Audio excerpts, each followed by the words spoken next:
Zulu, I need your help. We have been talking about using the TPAC model to plan learning experiences for students, but I am having trouble putting it into practice. Hello Chino, nice to see you. The TPAC model can be difficult to implement initially, but the more practice you have, the easier it will get. What can I help you with? My students have been a little restless lately, and they like to be outside, so I have been thinking about using the oval as a basis for our next series of lessons. What kind of subjects do you think I could teach?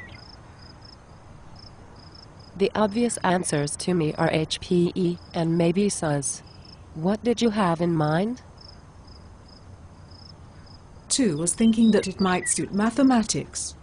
Good choice. Now to plan using TPAC, first you need to look at the essential learnings and choose a concept. What pedagogy do you want to adopt? The measurement strand includes students understanding that standard units and a range of instruments are used to measure and order attributes such as length and area. This might suit.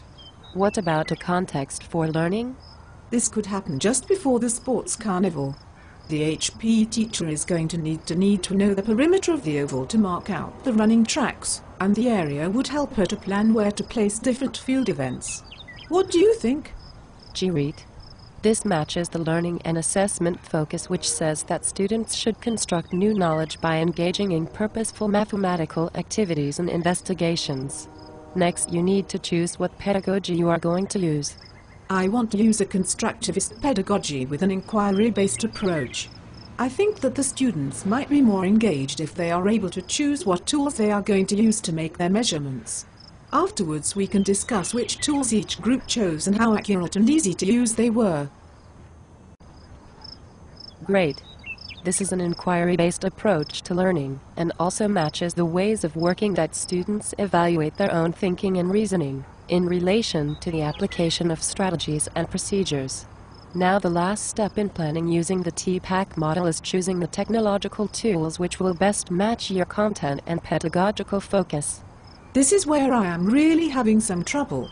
I know what I want, but I cannot find the software that will allow me to do it. Can you give me any suggestions? There's an iPhone application available called Dimensions. It has a range of 13 different tools that you can use to measure, with a digital trundle wheel, rulers and tape measures. It's 3D, so the students will love it. With that many choices, it will be interesting to see what kind of choices students make about which tools they use. How will the students know if they are doing it right? Remember that you are wanting to use an inquiry-based approach. Students will explore using their chosen tool. It will be through observation of other students during the exercise and then discussion with their classmates that will help them identify effective tools in the future. Students are able to reflect on the choices that they made and how these affected their accuracy and findings. Okay, that sounds like what I have been looking for. Is it available as a download from the internet? Yes, it costs $1.99 to download it from the iPhone store. I think that's going to work well. Zulu, thank you so much for your help. No problem, Chino. I would like you to record students during this lesson, and then come and discuss with me your outcomes.